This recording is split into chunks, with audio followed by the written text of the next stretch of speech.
Meet my husband and his girlfriend. Yes, you've read it right. Hi, I am Anna's boyfriend. He's Dave, Anna's another boyfriend. Yes, they are couple in a relationship, but not just only to one person. Interestingly, they are committed to one person consensually, openly and honestly. Have you been in this kind of relationship? Or currently on it? Or would it be fine with you to be in what we call poly relationship? As defined by Wikipedia, polyamory, from Greek poly, many, several, and Latin amor, love, is the practice of, or desire for, intimate relationships with more than one partner, with the consent of all partners involved. It has been described as consensual, ethical, and responsible non-monogamy. Let me share with you some celebrities, known personalities who are in this kind of relationship. Courtney Act, Australian drag queen, television host, and singer. Laszlo Agostin, Hungarian baritone and marketer.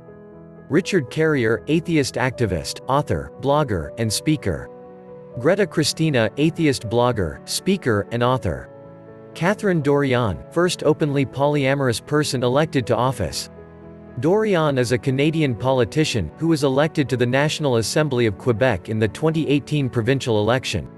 She has been blogging about non-monogamy and writing books which treats on the subject of bringing desire back in politics and in love. Mostly, positive comments were given by people on a news released by Reddit.com upon her election. To wit, "Great news, even better if people understand it. I think this might be the only time I say something nice about Quebec, good job." How about you? How would you react on this kind of news and relationship? Now, the question, is polyamory illegal? Answered by Alex Zorich, founder and editor of Rare Tea, the answer doesn't have a clear yes or no. The answer is, sort of. It's in a legal gray area that causes considerable problems to polyamorous people. It's not illegal to be polyamorous, nor is it illegal to have multiple intimate relationships at once. When you're just talking about a relationship, there are few legal issues. But when things come to the level of marriage, lifelong commitments, raising families, and protection from employment discrimination associated with your poly relationships, things get dicey. In the United States, only marriages between two people are recognized. If you are in a marriage or lifelong commitment involving more than two people, it remains mostly unrecognized by the government. For some aspects of marriage, like filing taxes, there is no way to formalize a relationship involving more than two people. In theory, polyamorous people are sometimes vulnerable to prosecution by local laws against bigamy or adultery. I'm not aware though of any cases of polyamorous people actually being prosecuted under these laws, however. Polyamorous people can sometimes be vulnerable to employer policies about morality, and can risk losing their job if an employer with a strict policy finds out about their polyamorous relationships. Basically, polyamory is not explicitly outlawed, but people in polyamorous relationships have a lot of barriers that make it harder for them to live openly the way they might want to. Let us know what it's like to be in a polyamorous relationship. Some polyamorous relationships consist of a group of people who all have relationships with each other, considered a closed polyamorous relationship. Others have partners who may or may not know the other people the partners are involved in. While some individuals consider polyamory a core part of their sexual identity and identify as polyamorous, others may become involved in polyamorous relationships, but not necessarily consider it a core part of how they identify. Relationships, too, can vary.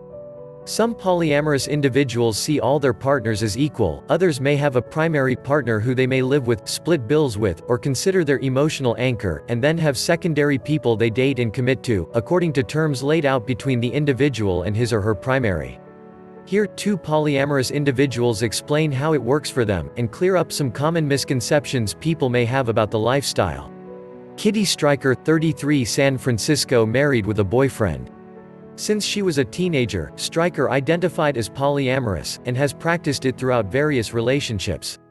"When I was in high school, I had a boyfriend who had a boyfriend, and the three of us would hang out and I was like, this is nice. Why should I have to choose?" says Stryker. Now, Stryker is married to a trans woman, whom she has been with for the past 4 years, and has had a boyfriend for 1 year. While her wife and her boyfriend are not partners, Stryker says that they are all friends. "It's different for everyone, but for me, it's essential that everyone get along. It avoids a lot of clashing when everyone can directly communicate. Stryker jokes that polyamory is a romantic relationship that works for people who like spreadsheets, adding that there's a lot of planning to make sure everyone is on the same page. I'll think of the week, and be like, okay, when do I want to sleep over with my boyfriend? It's not necessarily spontaneous. And Stryker admits it's not for everyone. Stryker, the co-editor of Ask, Building Consent Culture, says that couples who may be intrigued try starting slow. Even seeing your partner platonically cuddling someone else, what does that mean or bring up for you, asks Stryker. I think taking small steps to open up a relationship, and frequently checking in with each other, is key. Paige Turner, 36, Cleveland, married while dating other men and women. When Paige Turner and her first husband decided to open their marriage over a decade ago, they had a frank heart-to-heart, realizing that the decision may cost them their marriage. Turns out, it did, but she doesn't have any regrets. When we opened up the marriage and began meeting other people, we realized the best thing for both of us was to let each other go, says Turner, who remarried 5 years ago. Now, Turner, who runs the blog Poly Land and wrote the book Poly Land, My Brutally Honest Adventures in Polyamory, actively dates other men and women but considers the relationship between herself and her second husband to be her primary. For her, that means the two live together, split household expenses and chores, and create the terms of what polyamory means to them. Turner adds that often, if she or her husband is planning on bringing a date home, the other will make plans to be out of the house with another partner or stay in another part of the house. If I do come home before planned, I'll text first or make a lot of noise. While we do like to meet each other's partners and we often become friends, it's important to give a sense of privacy, too, explains Turner. The emotional check-ins can make polyamory more labor-intensive, emotionally, than traditional monogamous relationships, Turner explains. Everything gets discussed. Everything's on the table, she says.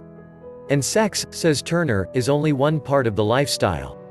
I think there's this assumption that you're having sex all the time, but just like a monogamous relationship, it depends on what's going on in your life.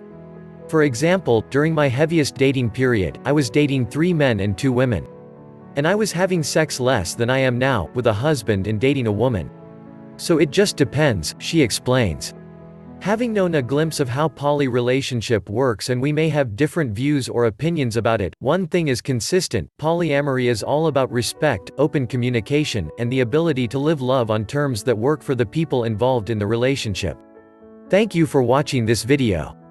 Please hit subscribe and click the notification button, thus you will be notified for new videos uploaded.